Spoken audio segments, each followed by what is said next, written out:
بسم اللہ الرحمن الرحیم۔ السلام علیکم ورحمۃ اللہ وبرکاتہ۔ میرا نام بی ایس گپتا، میں ایک ایڈوکیٹ ہوں۔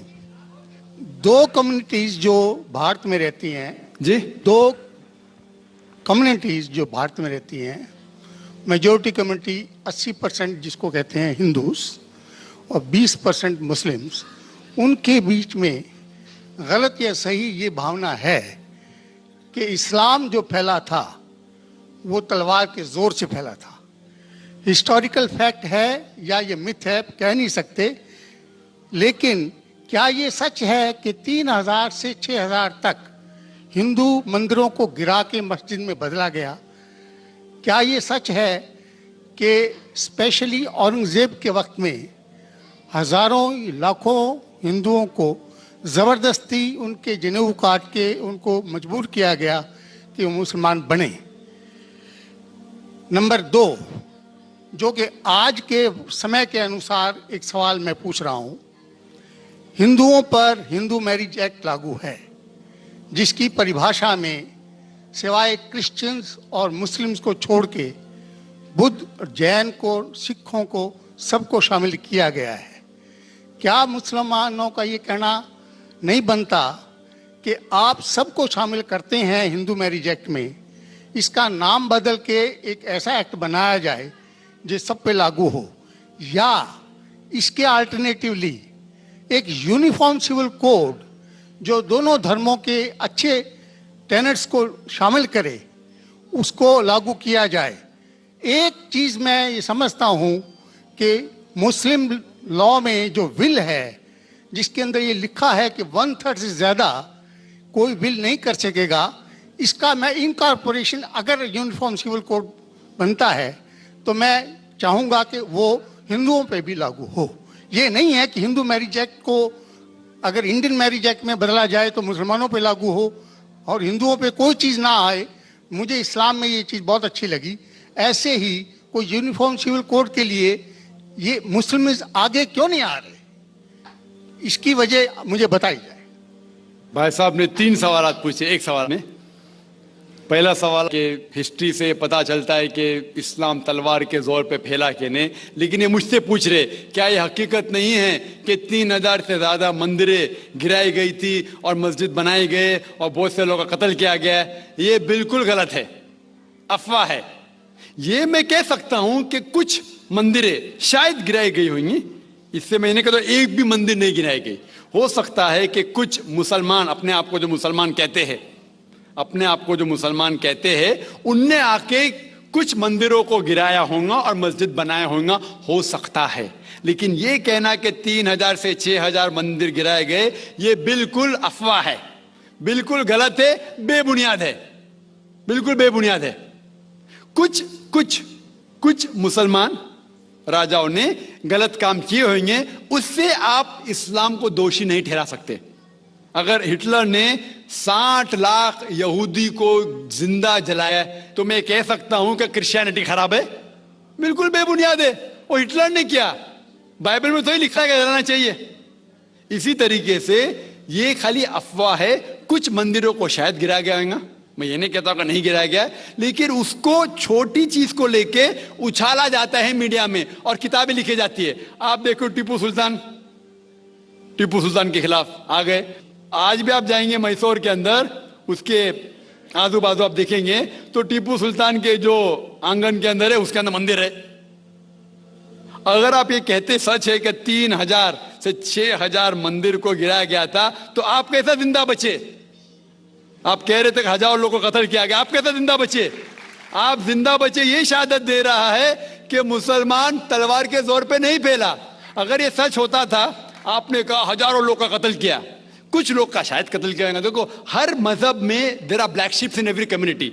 کچھ لوگ ہر مذہب میں خراب نکلتے ہیں، وہ مذہب کی غلطی نہیں، وہ مذہب کے ماننے والے کی۔ کرسچین میں آپ کو کچھ خراب لوگ ملیں گے، مسلمان میں ملیں گے، ہندو میں ملیں گے۔ ابھی آپ دیکھیں گے ہندوستان کے مسلمان کچھ لوگ ڈرگ میں ڈیل کرتے، ڈرگ میں دھندا کرتے۔ ڈرگ تو حرام ہے اسلام میں، کرتے تو ان کو دوش دینا چاہیے، اسلام کو نہیں۔ اسی طریقے سے آپ جو کہہ رہے ہزاروں لوگوں کا قتل کیا، یہ بالکل بے بنیاد چیز ہے۔ کچھ لوگ کا شاید کیا ہوگا، اور یہ ہی ثبوت ہے. میں نے تقریر میں کہا کہ 80% سے زیادہ غیر مسلم ہندوستان میں ہیں. یہ شہادت دے رہے ہیں کہ اسلام تلوار کے زور پہ نہیں پھیلا. آپ لوگ کو کیوں چھوڑا ان لوگ نے؟ آپ ان کے رشتہ دار تو نہیں تھے نا؟ آپ کو کیوں چھوڑا؟ 800 ملین 80 کروڑ غیر مسلم کو چھوڑا کیوں؟ انہوں نے کیوں چھوڑا؟ اگر دمی تھا حکومت کی 1000 سال سب لوگ کو مسلم بناتے تھے. اس سے یہ ظاہر ہوتا ہے کہ اسلام تلوار کے بلبوتے پہ نہیں پھیلا. کئی لوگ، کئی غیر مسلم اسلام سے متاثر ہو کے انہوں نے اسلام قبول کیا. تو یہ کہنا بالکل غلط ہے. آپ کا دوسرا سوال کہ ہمیں کیا کرنا چاہیے؟ یہ علیحدہ لا نہیں ہونا چاہیے.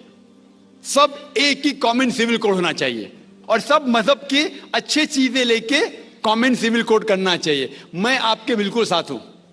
باقی مسلمان شاید آپ کے خلاف ہوں گے، میں آپ کے ساتھ ہوں. کیوں میں ساتھ ہوں آپ کے؟ پہلا چیز، ہم مسلمان اگر دیگر مذہب کے بارے میں جانیں گے، کبھی کامن سول کوڈ کی بات آتی سب سے زیادہ نعرہ مسلمان غلط ہے. یہ ممکن ہی نہیں ہے، کیونکہ ہندوستان میں ہندو مذہب کے کتنے فرقے ہیں. یہ ممکن ہی نہیں ہے. مسلمان تو صرف 20% یا 80% یا 75% جو ہندو لوگ ہیں اس میں ہی ممکن نہیں ہے. یہ کامن سول کوڈ ہندو لوگ ہی اس کو فالو نہیں کر سکتے. ہندو مذہب میں کتنے مختلف گروہ ہیں.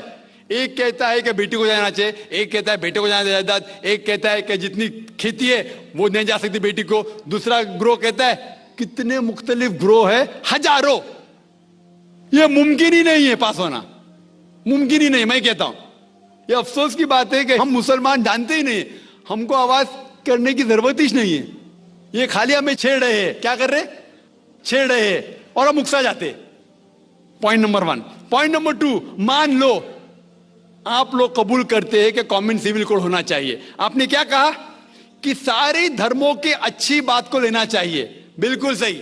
میرا پہلا سوال، آپ اسلام میں ایک چیز بتاؤ جو انسانیت کے خلاف ہے تو ہم نکال دیں گے اس کو.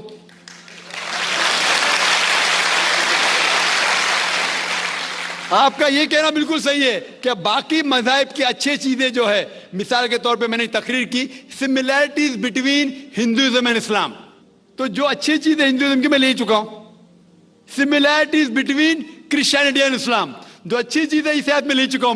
میں یہ پوچھنا چاہتا آپ سے، ایک چیز جو اسلام میں خرابی ہے وہ تو بتاؤ مجھے، تو اس کو نکالیں گے نا. لیکن منچ کے اوپر جب ڈیبیٹ ہوئے گا انشاءاللہ میں آؤں گا انشاءاللہ. ہاں، منچ پہ جب ڈیبیٹ ہوئے گا کہ ہم کیا کریں گے، ہر مذہب کی اچھی چیز ہوں گی. تو میں یہ چاہتا ہوں کہ اسلام کی طرف سے اس منچ پہ، اس سٹیج پہ انشاءاللہ میں آؤں گا. یہ چیلنج ہے. کوئی بھی شخص ہندوستان میں ہو، منسٹر ہون دو، کوئی بھی سوامی ہون دو، کوئی بھی شنکراچاریہ ہون دو، انشاءاللہ میں طالب علم ہوں اسلام اور دیگر مذاہب کا. میں تسلیم کرتا ہوں کہ ڈیبیٹ ہونا چاہیے، حق بات جو نکلی، لیکن اس کے اوپر عمل بھی ہونا چاہیے.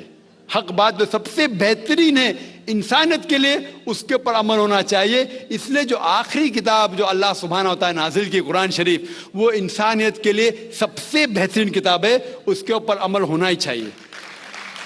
آپ کا تیسرا سوال، کیا یہ ہندو جو ہے انہیریٹنس کے اندر، یہ انہیریٹنس جو ہوتا ہے اسلام کے اندر 1/3 حصہ، 1/3 حصہ ہم ول میں دے سکتے. دینا ضروری نہیں ہے، دے سکتے ہیں. اسلام کے جو ول کے اندر جو آتا ہے انہیریٹنس، وہ قرآن کی آیت ہے سورہ نساء کی سورہ نمبر 4 آیت نمبر 11، 12 اور 176. اس میں کہا گیا ہے کہ جو بھی آپ کی جائیداد ہے، اللہ سبحانہ تعالیٰ کہہ چکا ہے کہ آپ کے بیٹے کو بیٹیوں سے ڈبل ملے گا. آگے لکھا گیا ہے آپ کے والدین کو 1/6 ملے گا. صرف اگر بچے ہیں تو والد والدہ کو دونوں کو 1/6، اگر بچے نہیں ہیں تو والدہ کا 1/3. آگے بڑھتی آیت نمبر 12 پہ لکھا ہے کہ آپ کی بیویاں جو آپ کے لیے چھوڑیں گی، اگر بچے نہیں آپ کو آدھا ملے گا، بچے ہیں تو 1/4 ملے گا. آپ جو آپ کے بیویاں کے لیے چھوڑتے ہیں، بچے نہیں تو ان کو ملے گا 1/4، 1/4. بچے ہیں تو 1/8، 1/8. یہ ڈیفیکلٹ ہے یاد رکھنا، آپ جا کے ریفرنس دیکھ سکتے ہیں سورہ نساء سورہ نمبر 4 آیت نمبر 11 سے 12. اور اس کے بعد اگر آپ کس کو ول کرنا چاہتے ہیں اپنی جائیداد،